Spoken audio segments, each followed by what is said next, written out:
یہ اب آپ کو بتائیں کہ ہپنوتھراپی کے حوالے سے بات ہونے جا رہی ہے، لیکن ہپنوتھراپی کیا ہے، یہ کیوں ہوتی ہے، اس سے کس چیز کا علاج کیا جاتا ہے؟ اب ظاہر سی بات ہے میرے ساتھ ساتھ آپ بھی سوچ رہے ہوں گے کہ یہ کون سی تھراپی ہے بھائی. بہت سارے سوالات ہیں، ان سوالات کے جوابات لینے کے لیے کی ایکسپرٹ سائرہ اصفر اس وقت مجھے جوائن کر چکی ہیں اسٹوڈیوز میں. السلام علیکم سائرہ، گڈ مارننگ، کیسی ہیں آپ؟ گڈ مارننگ جی، آئی ایم فائن، آپ کیسی ہیں؟ الحمدللہ، بس گلا تھوڑا خراب ہے، وہ ہمارے سب کا یہی حال چل رہا ہے. اچھا مجھے بتائیں، ہپنوتھراپی کے بارے میں ہم بات کرنے جا رہے ہیں، کیا ہے یہ؟ ہپنوتھراپی ایک بڑی نیچرل فارم آف تھراپی اگر ہم کہیں، وچ از ویری انٹینسو. یہ کس قسم کی تھراپی ہوتی ہے؟ جو ایک نارمل تھراپی سیشنز کے آئی بلیو آپ 10 سیشنز لیتے ہیں تو یہ ایک تھراپی از فائن، اس کے برابر ہے، کیونکہ یہ ڈائریکٹلی آپ کے سب کانشیس کو کیٹر کرتی ہے. ٹھیک ہے. اور اس کے اندر ہم کلائنٹ کو، پیشنٹ کو ایک ایسے اسٹیٹ آف مائنڈ میں لے کے جاتے ہیں جہاں وہ بہت ریلیکسڈ ہوتے ہیں، ان کا سب کانشیس ریلیکسڈ ہوتا ہے، اور ہم اس کو سب کانشیس کو انسٹرکشنز دیتے ہیں.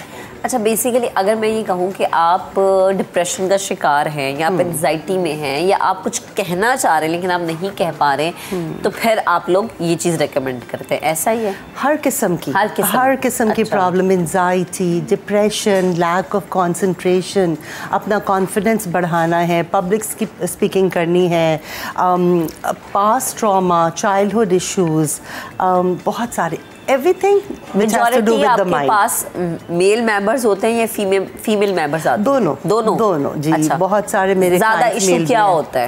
انزائٹی، ڈپریشن، جو کہ آج کل ہم دیکھتے ہیں ہماری سوسائٹی میں بہت عام ہے، ہر 10 میں سے مطلب 10 لوگوں کو ہے، کوئی ایک بھی ایسا نہیں جو کہ بچا ہوا ہمیں نظر آئے. اچھا کتنی دیر کا یہ سیشن ہوتا ہے؟ جو پہلا سیشن میں کرتی ہوں وہ 2 گھنٹے کا کرتی ہوں، کیونکہ اس میں 1 گھنٹہ تو ہم صرف بات کرتے ہیں، ڈسکس کرتے ہیں ایشوز کیا ہیں.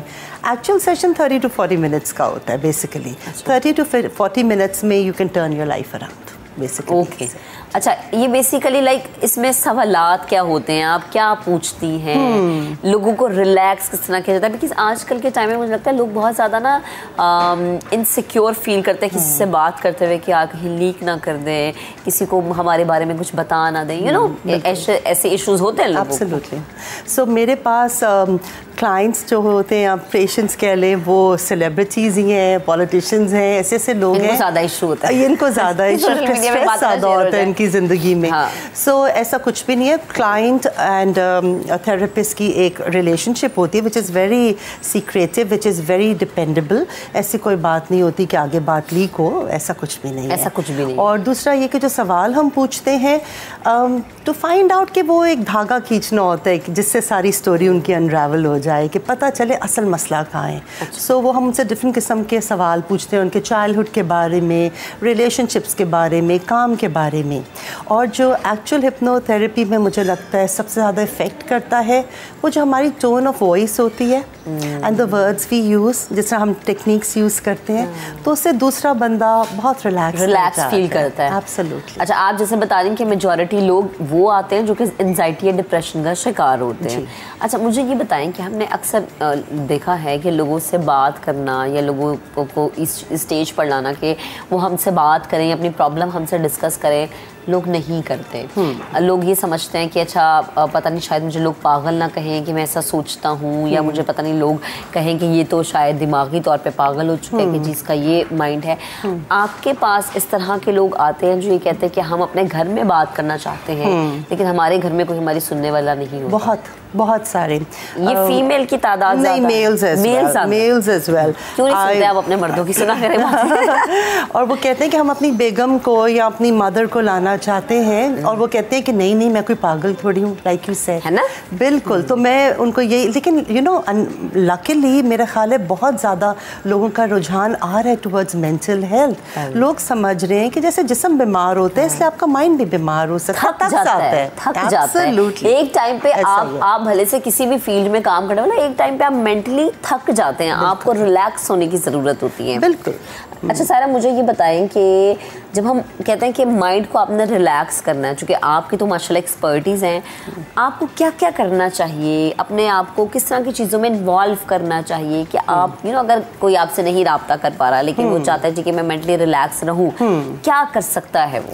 سب سے پہلے تو ان کو اپنے آپ کو سمجھنے کی کوشش کریں. ویلکم بیک جناب. ہم سب کو پتہ ہے کہ رمضان کی آمد ہے اور رمضان ہے مہمان، کیونکہ ظاہر ہے 30 دنوں کے لیے روزے ہمیں ملتے ہیں، لیکن یہ 30 دن ہمارے لیے بہت بڑی بلیسنگ ہوتے ہیں، اس لیے کہتے ہیں کہ جی فل تیاری کرنی چاہیے. فار ایگزامپل جب آپ کے گھر کسی گیسٹ نے آنا ہوتا ہے، آپ گھر کی سجاوٹ کرتے ہیں، گھر کو صاف کرتے ہیں، گھر کو سجاتے ہیں، خود بھی صاف ستھرے ہوتے ہیں اور بچوں کو بھی اچھے کپڑے پہناتے ہیں، پورے گھر میں خوشی کا سما ہوتا ہے. مہمان کی خاطر توازہ کے لیے آپ ان گنت جو ہے وہ ڈشز بناتے ہیں، ہر چیز آپ نے بالکل پرفیکٹ رکھی ہوتی ہے.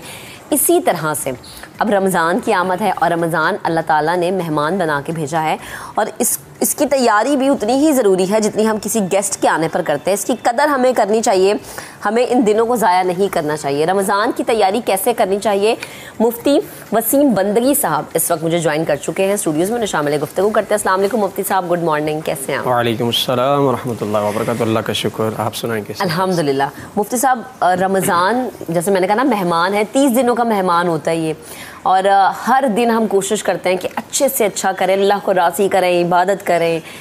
مجھے یہ میرا پرسنل ایکسپیرینس ہے، آپ کیا کہیں گے، ہمارا دین ہمیں کیا سکھاتا ہے، رمضان کی تیاری کس طرح سے کرنی چاہیے؟ اعوذ باللہ من الشیطان الرجیم، بسم اللہ الرحمن الرحیم.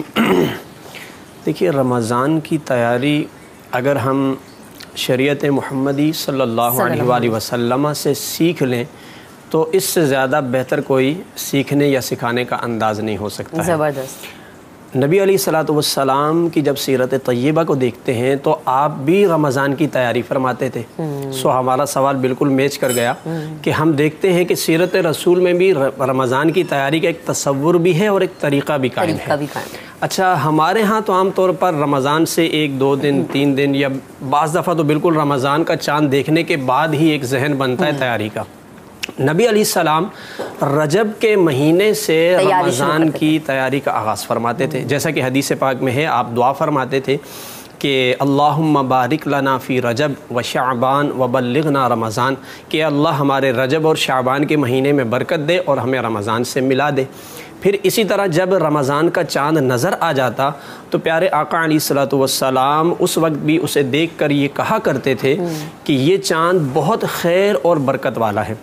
ایک دفعہ ایسا ہوا، لفظ استقبال ہمارے ہاں بڑا رائج ہے، استقبال رمضان. اچھا استقبال رمضان میں تھوڑی سی ہمیں اپنی اصلاح کی ضرورت ہے، چونکہ یہ ایک ٹرم ہمارے استعمال ہوتی رہتی ہے.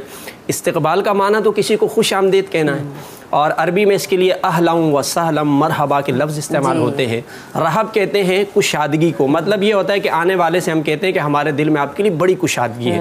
اب چونکہ رمضان کوئی ایسا مہمان نہیں ہے فزیکلی جو چیز آ رہی ہو، جیسے کوئی شخص آ رہا ہو ہم اس کا استقبال کریں.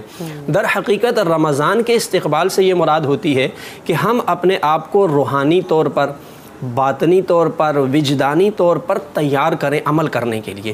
اسی طرح نظریاتی طور پر، عملی اعتبار سے اپنے آپ کو اس قابل بنانا کہ اب ہم رمضان میں جو ہونے والے اعمال ہیں ان کو بجا لائیں گے. پیارے آقا علیہ السلام نے اپنے اصحاب سے بھی یہ بات ارشاد فرمائی.